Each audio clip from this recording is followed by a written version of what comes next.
Hello sisters, this is Ramya from RS sisters. మనం first క్లాస్లో tape reading చూసాం కదండి. ఇప్పుడు బేస్టింగ్ స్టిచ్ చూద్దాం. బేస్టింగ్ స్టిచ్ ఏంటి అనుకుంటున్నారా? సో ఇది నార్మల్గా బేసిక్ స్టిచ్ అనమాట. మనం బేసిక్ బిఏఎస్సి అంటాం కదా, సో సేమ్ అదే బేస్టింగ్ స్టిచ్ అంటారనమాట దీన్ని. జనరల్గా చాలామందికి టైలరింగ్ నేర్చుకోవాలని ఇంట్రెస్ట్ ఉంటుంది, కానీ బయటకు వెళ్ళి నేర్చుకున్న వాళ్ళకంటే ఇలా ఆన్లైన్లో క్లాసెస్ చూసి నేర్చుకున్న వాళ్ళకి కొంచెం తక్కువ నాలెడ్జ్ ఉంటుంది. ఎందుకో చెప్తాను చూడండి. జనరల్గా ఇంట్రెస్ట్ ఉంది, నాకు టైలరింగ్ నేర్చుకోవాలని ఇంట్రెస్ట్ ఉంది అనుకోండి. నేను బయట ఎక్కడో టైలర్ దగ్గరకో ఎక్కడికైనా ఏదైనా ఇన్స్టిట్యూట్కి వెళ్ళో లేదా ఏ బొటిక్లోనే నేర్చుకుంటున్నాను అనుకో, వాళ్ళు ఏం చేస్తారు, బేసిక్ నుంచి, అంటే మనం బయట క్లాసెస్ నేర్చుకుంటున్నప్పుడు వాళ్ళు బేసిక్ నుంచి హ్యాండ్ స్టిచ్, హుక్కులు వేయడం, టాకాలు వేయడం, సో ఇవన్నీ బేసిక్ స్టిచ్చెస్ నుంచి 1 by 1 చెప్తారు కాబట్టి మనకి పర్ఫెక్ట్గా వస్తుంది. కానీ మనం ఏం చేస్తాం, ఆన్లైన్లో నేర్చుకున్నప్పుడు సింపుల్గా మిషన్ తొక్కడం, ఓకే మిషన్ హ్యాండిల్ చేయడం వచ్చేసింది అంటే నెక్స్ట్ కటింగ్, డ్రెస్ కటింగ్ ఎలా చేసుకోవాలి, బ్లౌజ్ కటింగ్ ఎలా చేసుకోవాలి, కుర్తీ కటింగ్ ఎలా చేసుకోవాలి అని కటింగ్ వీడియోస్, స్టిచ్చింగ్ వీడియోస్ చూస్తాం, వాటితో కుడతాం. మనం కరెక్ట్గానే కుడతాం, కానీ పర్ఫెక్షన్ అన్నది మిస్ అవుతుంది. ఎందుకు అంటే అసలు నెక్ ఎలా కుట్టాలి, ఒక క్లాత్కి ఎడ్జెస్ని ఎలా హ్యాండిల్ చేయాలి, neck for example V neck ఉందనుకోండి, వీ నెక్ షేప్ వస్తుంది.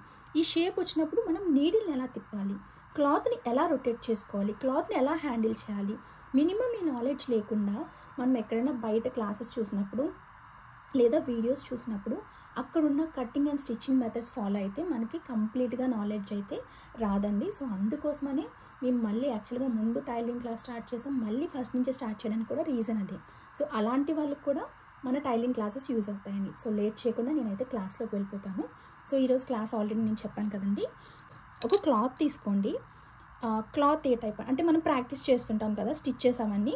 సో నేను అప్పుడే మిషన్ దగ్గరికి వెళ్ళట్లేదు, మిషన్ మీద స్టిచ్ ఎలా వేయాలి అన్నది నేను ఇంకా చెప్పట్లేదు. జస్ట్ క్లాత్ తీసుకోండి. ఇక్కడ నేనైతే కాటన్ లైనింగ్ క్లాత్స్ ఉంటాయి కదా, సో ఇలాంటి లైనింగ్ క్లాత్ ఒక 1 మీటర్ తీసుకున్నాను ప్రజెంట్ అయితే. సో మీరు ఏం చేస్తారంటే మీ ఇంట్లో యూజ్ చేసేసిన కాటన్ చున్నీస్ కానీ, కాటన్ ఫ్యాబ్రిక్ అండి, సిల్క్ యూజ్ చేయకండి. ఎందుకంటే సిల్క్ అంటే అటు ఇటు జరిగిపోతూ ఉంటుంది. సో కాటన్ అయితే మనకి స్టిఫ్గా ఉంటుంది, మీరు నేర్చుకుంటున్నప్పుడు బిగినింగ్ లెవెల్లో ఈజీగా ఉంటుంది. సో మీరు యూజ్ చేయకుండా పక్కన పెట్టేసిన కాటన్ చున్నీస్ కానీ లేదా శారీస్ కానీ ఏం చేస్తారంటే దానికి నీట్గా గెంజి పెట్టండి. గెంజి అంటే మనకి జనరల్గా చాలామందికి ఏంటంటే గెంజి నవేడేస్ ఎవరు అన్నం వార్చి వండట్లేదు కాబట్టి గెంజి ఉండదు. సో సింపుల్గా ఏం చేస్తారంటే 2 స్పూన్స్ రైస్ అండ్ వాటర్ కొన్ని వేస్తే ఒక 5 to 10 minutes దాన్ని బాయిల్ చేసామనుకోండి, గెంజి వస్తుంది. సో దాన్ని మీరు ఆ క్లాత్కి పెట్టి ఒక 2 minutes అలా ఉంచారనుకోండి, గెంజి మొత్తం ఆ క్లాత్కి పడుతుంది. దాన్ని నీట్గా ఆరబెట్టి ఐరన్ చేసి పెట్టుకుంటే మనకి ఇలాంటి ఫ్యాబ్రిక్, అంటే కొత్త ఫ్యాబ్రిక్ ఎలా ఉంటుందో అదే స్టిఫ్నెస్తో మనకి ఫ్యాబ్రిక్ అన్నది వస్తుంది. గెంజి పెట్టమని ఎందుకు చెప్తున్నాను అంటే మీరు నార్మల్గా కాటన్ ఫ్యాబ్రిక్ అయినా మనం యూస్ చేస్తుంటాం కదా, ఎక్కువ యూస్ చేయడం వల్ల కాటన్లో స్టిఫ్నెస్ అన్నది పోతుంది, మెత్తగా అయిపోతుంది. సో గెంజి పెట్టడం వల్ల ఏంటంటే ఆ స్టిఫ్నెస్ ఉంటుంది. చూసారు ఇక్కడ ఇది ఎలా నిలబడిందో, సో ఇలా నిలబడుతుంది. మీరు నార్మల్గా వాష్ చేసుకొని ఐరన్ చేసుకున్నా కూడా ఇలా ఫాలో అయిపోతూ ఉంటుంది అనమాట. సో అలా కాకుండా ఈ స్టిఫ్నెస్ రావాలి అంటే అది ఫాలో అవ్వండి. లేదు మేము ఎఫర్ట్ చేయగలము అనుకుంటే కాటన్ లైనింగ్ క్లాత్ కానీ లేదా బ్లౌజ్ పీసెస్ కానీ తీసుకున్నా పర్వాలేదు. ఇక్కడ నేను 2 folds చేస్తున్నాను, ఒక లైన్ డ్రా చేసుకోండి స్కేల్తో, కనిపిస్తుంది కదా. సో ఇప్పుడు టేప్ తీసుకోండి. ఇక్కడ ఒక పాయింట్ పెట్టాను, ఇది 1/2 inch, ఇది 2 inches, 1/4 inch అంటే ఇది. సో ప్రతి 1/4 inchకి మనం ఒక మార్క్ పెట్టుకుంటున్నాం. సో ఇలా మనం ప్రతి 1/4 inchకి ఒక్కొక్క డాట్ మార్క్ పెట్టుకున్నాం. ఓకే, ఇప్పుడు ఇక్కడ నీడిల్ అండ్ థ్రెడ్ తీసుకొని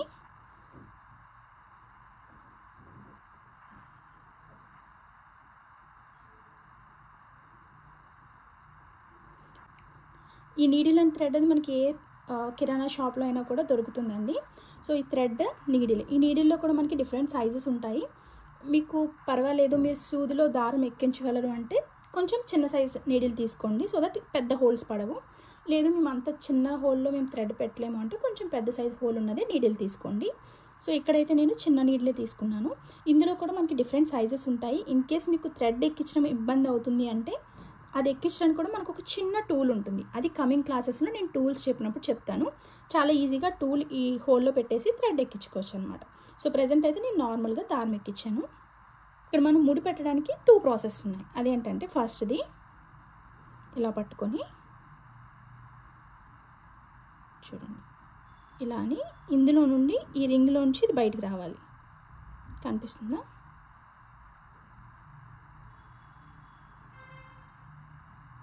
పడిందా? సో మళ్ళీ ఒకసారి చెప్తున్నాను చూడండి. ఇలా అని ఇలా తిప్పాం కదా రింగ్. ఇది జనరల్గా ఎవరైనా ముడి వేయగలరు, వేయలేని వాళ్ళ కోసం జస్ట్ చెప్తున్నాను. ఇది జనరల్గా మనం ఎప్పుడైనా సూది దారంతో ఆల్రెడీ అందరికీ ఐడియా ఉండే ఉంటుంది. ఈ స్టిచ్ కూడా తెలిసే ఉంటుంది. కానీ పడిందా ముడి? సో ఇదనమాట. లేదు అంటే ఇంకొకలా ఎలా వేయచ్చో కూడా చూపిస్తే, థ్రెడ్ ఇలా పట్టుకున్నాను, నీడిల్ ఈ డైరెక్షన్లో పెట్టి 1 2 3 జస్ట్ 3 రోటేట్స్ చేసి ఈ థ్రెడ్ని ఇలా లాగుతున్నా స్లోగా. చూసారా ఇక్కడ నాట్ పడింది, చూడండి నాట్ పడిందా. సో మనకు కొంచెం పెద్ద సైజు కావాలి అనుకుంటే ఇంకొంచెం మనం 3 టైమ్స్ తిప్పాం కదా, అది కొంచెం ఎక్కువ సార్లు తిప్పాలి. సో ఇలా నాట్ పడిపోతుంది.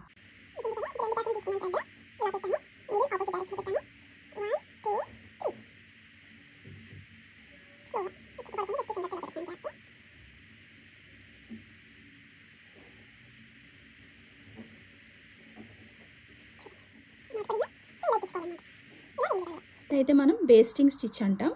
ఓకే, ఒక పాయింట్ దగ్గర నీడిల్ నేను లోపలికి పెడుతున్నాను, ఇంకొక పాయింట్ దగ్గర నీడిల్ నేను బయటికి తీస్తున్నాను.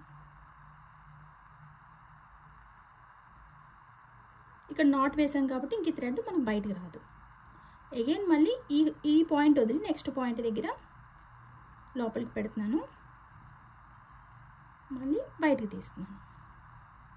మనకి సిల్క్ ఫ్యాబ్రిక్ ఏంటంటే అటు ఇటు కదిలిపోతుంది అనమాట. అందుకోసమని మనం కాటన్ మీద ప్రాక్టీస్ చేస్తాం.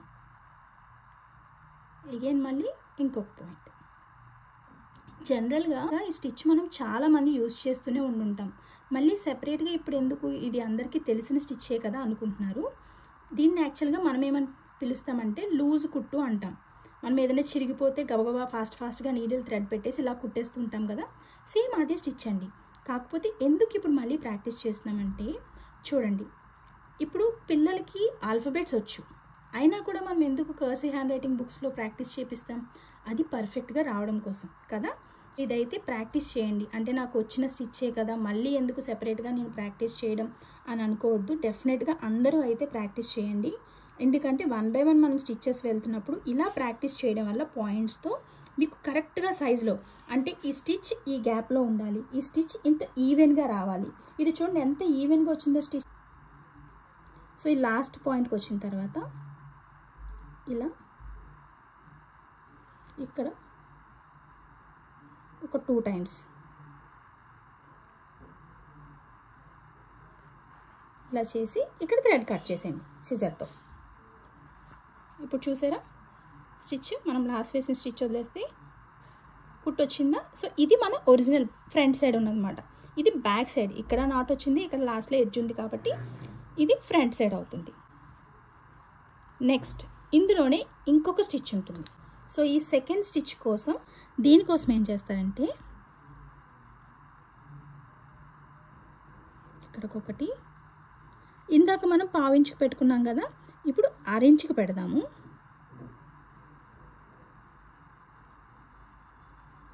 ఓకే, చూసారా 1/2 ఇంచుకి పెట్టాం కదా.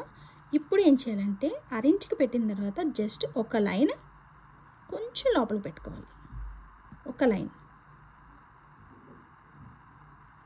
అంటే 1/2 ఇంచ్ తర్వాత ఒక లైన్. అంటే నౌ డేస్ ఎవ్వరు చేతికుట్లు యూజ్ చేయట్లేదు. ఇప్పుడు నేను కూడా ఏదైనా బ్లౌజ్ స్టిచ్ చేస్తున్నాను, డ్రెస్ స్టిచ్ చేస్తున్నాను అంటే సింపుల్గా మిషన్ మీద వేసేస్తున్నాను, ఇచ్చేస్తున్నాను. కానీ మనం చేతికుట్లతో ఉండే ఫినిషింగ్ మిషన్ స్టిచ్ మీద రాదనమాట. సో అందుకోసమే చేతికుట్లు చాలా ఇంపార్టెంట్. సో ఇప్పుడు ఏం చేయాలంటే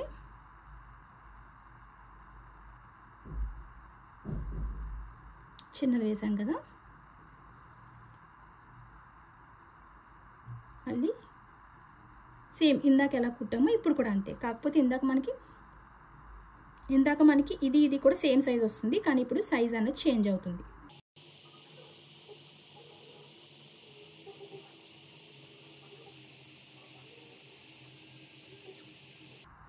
అండ్ ఈ స్టిచ్చెస్ వేసినప్పుడు గుర్తుపెట్టుకోవాల్సిన మెయిన్ పాయింట్ ఏంటంటే, ఇది మనం లాగుతాం కదా థ్రెడ్, లాగినప్పుడు మరి టైట్గా ఇలా లాగేకండి. చూసారా, లాగితే ఇక్కడ లెగుస్తుంది. సో అలా టైట్గా లాగకూడదు, ఎగ్జాక్ట్గా కరెక్ట్గా ఉండాలి. ఫ్యాబ్రిక్కి ఎంతనైతే మనకి లూజ్ కావాలో అంత లూజ్లో మనం స్టిచ్చింగ్ చేసుకోవాలి. మనం ఇది సింగిల్ థ్రెడ్తోనే స్టిచ్చింగ్ చేసుకోవచ్చు, అలానే డబుల్ థ్రెడ్తో కూడా స్టిచ్చింగ్ చేసుకోవచ్చు. ఎప్పుడు యూజ్ చేస్తామంటే, ఏదైనా 2 ఫ్యాబ్రిక్స్ మనం చూసారా, చాలామంది డిజైనర్స్ మనకి మ్యానిక్యూర్ మీద పెట్టి స్టిచ్ వేస్తూ ఉంటారు, చేత్తో కుట్లు వేసుకుంటారు జస్ట్ రఫ్గా ఉండడం కోసం. తర్వాత అది విప్పేస్తుంటారు, ఎందుకంటే మిషన్ స్టిచ్ వేసాక. మనం మ్యానిక్యూర్ మీద ఉన్నప్పుడు క్లాత్ మీద మిషన్ స్టిచ్ వేయలేం కదా, సో అలాంటప్పుడు ఈ స్టిచ్ యూజ్ చేస్తారు. సో దట్ వాళ్ళకి ఏంటి, రిఫరెన్స్కి ఒక స్టిచ్ ఉంటుంది, అది వన్స్ మిషన్ మీదకి వెళ్ళిన తర్వాత మిషన్ స్టిచ్ వేసుకుని ఇది తీసేస్తారు. అలానే గ్యాదరింగ్స్, మనం ఏదైనా ఫ్యాబ్రిక్ గ్యాదరింగ్ చేయాలనుకోండి, గ్యాదరింగ్ ఫుట్ లేకపోయినా కూడా ఈ స్టిచ్చెస్తో గ్యాదరింగ్ చేసుకోవచ్చు అనమాట. దానికి కూడా ఇది బాగా యూజ్ అవుతుంది. సో ఇక్కడ కంప్లీట్ అయిపోయింది స్టిచ్ కదా. ఇది అన్ఈవెన్ బేస్టింగ్ స్టిచ్ అనమాట. అంటే ఇది చూడండి, ఇది కూడా సేమ్ లెంత్లో ఉంది, కానీ ఇక్కడ ఇది లెంత్ ఎక్కువ ఉంది, ఇది లెంత్ తక్కువ ఉంది. సో ఇది ఈవెన్గా ఉంది కాబట్టి బేస్టింగ్ స్టిచ్, ఇది అన్ఈవెన్గా ఉంది కాబట్టి అన్ఈవెన్ బేస్టింగ్ స్టిచ్. మీకు ఇది అర్థమైంది అనుకుంటున్నాను. చాలామంది సిస్టర్స్కి ఈ పాటికి ఒక డౌట్ వచ్చి ఉంటుంది, ఎందుకు రమ్య ఫస్ట్ నుంచి చెప్తుంది, ఇవన్నీ మాకు తెలిసిన స్టిచ్చెసే కదా, ఈ క్లాస్ అవసరమా అని అనుకుంటూ ఉంటుంటారు. బట్ డెఫినెట్గా ఇదైతే చాలా ఇంపార్టెంట్ అండి. నేనే కాదు, బయట మీరు ఎక్కడైనా ఇన్స్టిట్యూట్స్కి వెళ్ళి నేర్చుకోవడానికి రెడీగా ఉన్నారు అంటే డెఫినెట్గా వాళ్ళు కూడా ఈ స్టిచ్చెస్ నుంచే స్టార్ట్ చేస్తారు. ఎందుకు ఇంత సింపుల్ దానికి మళ్ళీ దీనికి ఒక క్లాస్ ఎందుకు, దానికి మళ్ళీ ట్రైనింగ్స్ ఎందుకు, ప్రాక్టీస్ ఎందుకు అనుకుంటున్నారా? మీకు ఇది సింపుల్ అనుకోవచ్చు, కానీ ఇలాంటి స్టిచ్చెస్ ఈ సూది దారంతో ప్రాక్టీస్ చేసే స్టిచ్చెస్ వల్ల ఎంత యూజ్ ఉంటుందంటే, మీరు ఇప్పుడు ఈ స్టిచ్ చేశారనుకోండి, ఫ్యాబ్రిక్ని ఎలా హ్యాండిల్ చేయాలి, ఫ్యాబ్రిక్ ఎలా ఫోల్డ్ చేయాలి. ఇప్పుడు ఇది ఉంది, కమింగ్ క్లాసెస్లో మనకు ఫోల్డింగ్స్ ఉంటాయి. మీరు చేత్తోనే ఇది ఫోల్డ్ చేసి సూది దారంతో హ్యాండిల్ చేసి కొట్టలేకపోతున్నారు అంటే, మిషన్ మెక్కి మిషన్ మీద నీడిల్తో క్లాత్ని ఫ్యాబ్రిక్ని హ్యాండిల్ చేస్తూ ఎలా స్టిచ్చింగ్ చేస్తారు? సో ఆ మిషన్ వర్క్కి ఇప్పుడు నుంచి ఈ ఫ్యాబ్రిక్ స్టిచ్చెస్ అన్నది ప్రాక్టీస్లా అనమాట. సో నేనైతే అప్పుడే మిషన్ మీద అయితే స్టిచ్చెస్ చెప్పానండి, నేను స్టార్టింగ్లోనే క్లాస్ 1లోనే చెప్పాను.